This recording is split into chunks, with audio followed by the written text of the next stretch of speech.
วัสดีเจ้าวันนี้เฮามาป้ากับการพยากรณ์อากาศบริเวณภาคเหนือประจำวันพฤหัสที่9 เมษายน 2569 กันเจ้าก่อนอื่นนะเจ้าเฮาก็มาพอสภาพอากาศทั่วไปของวันนี้เจ้าบริเวณภาคเหนือก็มีอากาศร้อนโดยทั่วไป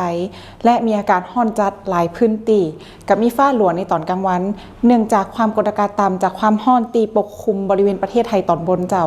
ในขณะที่ก็มีลมใต้และลมตะวันตกเฉียงใต้กำลังอ่อนเจ้าก็พัดปกคลุมก็จะยากให้ภาคเหนือยังคงมีฝนฟ้าคะนองได้เล็กน้อยแล้วก็มีลมกระโชกแรงได้ในบางแห่งเจ้าต่อไปทำมาพอคาดหมายลักษณะอากาศ24 ชั่วโมงต่างหน้ากันเจ้าภาคเหนือตอนบนเจ้ามีอากาศร้อนถึงร้อนจัดและมีฟ้าหลัวในตอนกลางวันโดยจะมีฝนฟ้าคะนอง10%ของพื้นที่กับมีลมกระโชกแรงได้ในบางแห่งส่วนมากจะเป็นบริเวณจังหวัดแม่ฮ่องสอนเชียงใหม่และเชียงรายเจ้าคาดการณ์อุณหภูมิต่ำสุดอยู่ที่21-25 องศาเซลเซียสอุณหภูมิสูงสุด37-41 องศาเซลเซียสลมเป็นลมตะวันตกเฉียงใต้ความเร็ว 5-15 กิโลเมตรต่อชั่วโมงเจ้าในภาคเหนือตอนล่างเจ้าอากาศร้อนถึงร้อนจัดและมีฟ้าหลัวได้ในตอนกลางวันโดยจะมีฝนฟ้าคะนองเล็กน้อยในบางแห่งเจ้าคาดการณ์อุณหภูมิต่ำสุดอยู่ที่25-28 องศาเซลเซียสอุณหภูมิสูงสุด40-41 องศาเซลเซียสลมเป็นลมตะวันตกเฉียงใต้ความเร็ว 5-15 กิโลเมตรต่อชั่วโมงเจ้าสำหรับอัตราการระบายอากาศในวันนี้นะเจ้าคาดหมายแนวโน้มอัตราการระบายอากาศส่วนใหญ่ก็มีอัตราการระบายอากาศตีอยู่ในระดับปานกลางถึงระบายได้ดีจะมีบางพื้นที่ตีอยู่ในเกณฑ์ดีมากเจ้า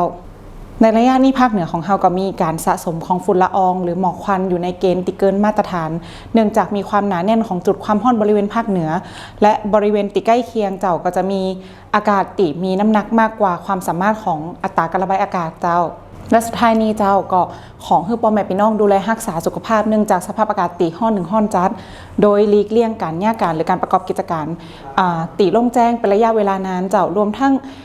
ระมัดระวังอันตรายจากฝนฟ้าคะนองอาจจะเกิดขึ้นได้ในบางพื้นที่ไว้โดยและหลีกเลี่ยงกันอยู่ในโล่งแจ้งควรสวมหน้ากาก N95 เพื่อความปลอดภัยเมื่ออยู่นอกอาคารเจ้า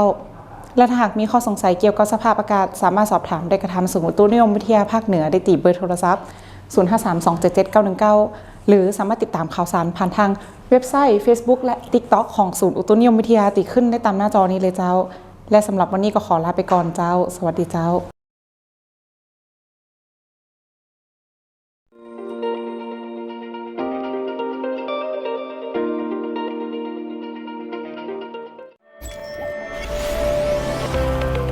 กรมอุตุนิยมวิทยาได้พัฒนาและเพิ่มประสิทธิภาพการปฏิบัติงานเพื่อให้บริการในรูปแบบดิจิทัล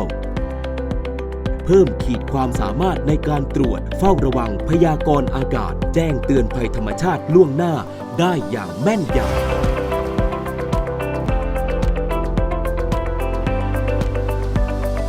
อุตุนิยมวิทยายุคใหม่แจ้งข่าวฉับไวใส่ใจปวงชน